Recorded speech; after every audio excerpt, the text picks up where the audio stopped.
Selamat datang saudara-saudari. Kita mau bersambung dalam kisah Rasul-Rasul babak 18. Apa berlaku? Okey, di Korintus.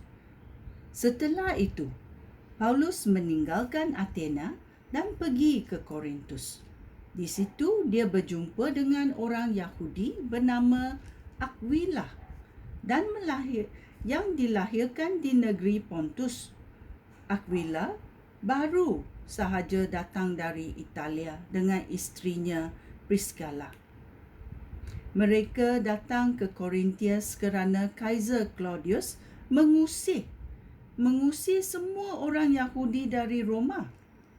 Paulus pergi menjumpai Aquila dan Priscilla, lalu tinggal dan bekerja bersama-sama mereka kerana mereka dan Paulus sama-sama menyara hidup dengan membuat kemah.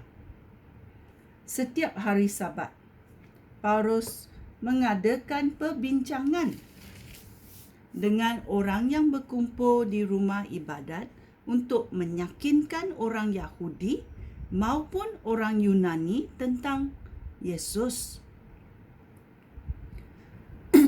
Setelah Silas dan Timotius tiba dari Makedonia, Paulus menggunakan seluruh masanya untuk memberitakan perkabaran daripada Allah. Dia memberikan kesaksian kepada orang Yahudi bahawa Yesus penyelamat yang diutus oleh Allah. Tetapi mereka menentang dan menghina Paulus.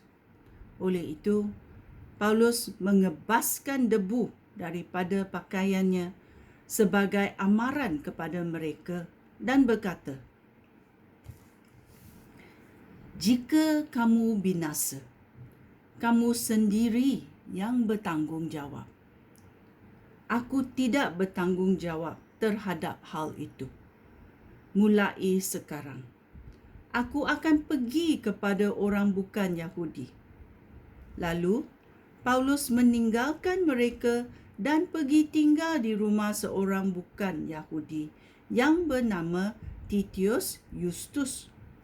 Dia menyembah Allah dan rumahnya di sebelah rumah ibadat itu. Crispus, ketua rumah ibadat itu, dengan semua anggota keluarganya percaya kepada Tuhan Yesus. Banyak orang lain di Korintus juga mendengar berita daripada Allah dan mereka percaya kepada Yesus lalu dibaptis. Pada suatu malam, dalam suatu penglihatan, Tuhan berfirman kepada Paulus, "Janganlah takut. Berkata-katalah terus dan jangan berhenti." Dalam penglihatan itu, Tuhan berfirman kepada Paulus, "Do not be afraid. Keep on speaking. Do not be silent. Kerana aku mencederakan engkau. Kerana banyak orang di kota ini umat aku."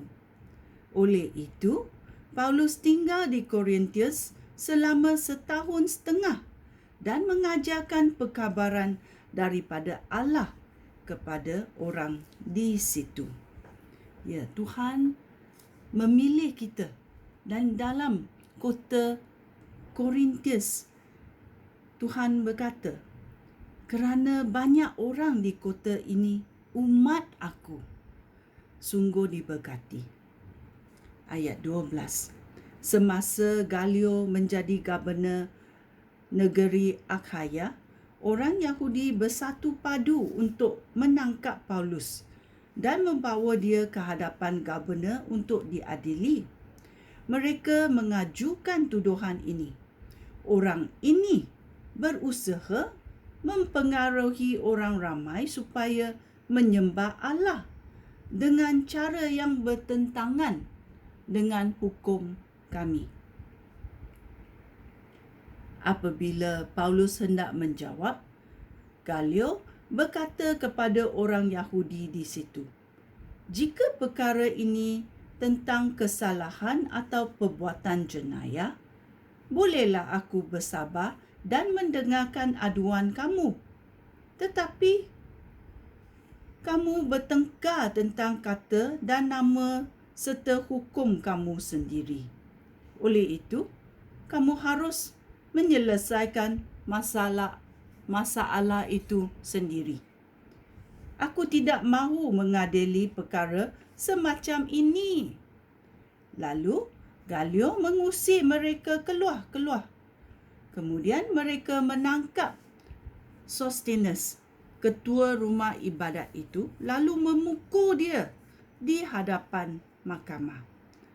Tetapi Galio sama sekali tidak mempedulikan hal itu, kerana hal itu bukan hal bertentangan masalah kesalahan atau perbuatan jenayah, tetapi masalah agama.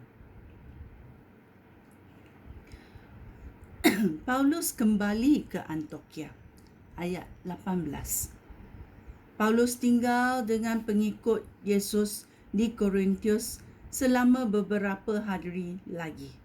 Kemudian dia meninggalkan mereka lalu berlayar dengan Priscilla dan Aquila di Syria.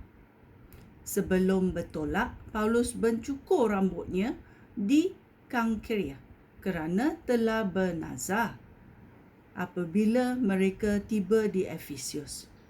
Paulus meninggalkan Priscilla dan Aquila. Kemudian dia masuk ke rumah ibadat dan mengadakan perbincangan dengan orang Yahudi.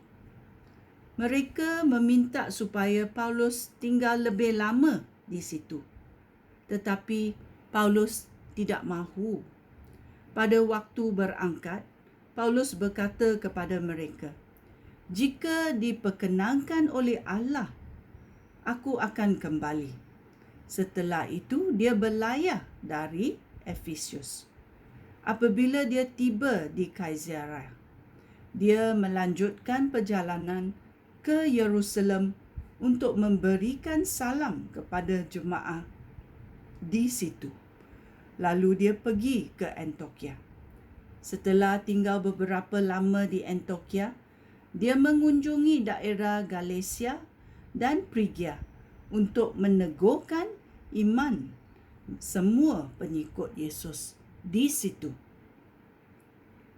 Apolos di Efesus dan Korintus. Ayat 24. Pada waktu itu, seorang Yahudi bernama Apolos yang lahir di Alexandria datang ke Efesus. Dia pandai berpitato dan sangat memahami isi Alkitab. Dia telah mendalami ajaran tentang Yesus.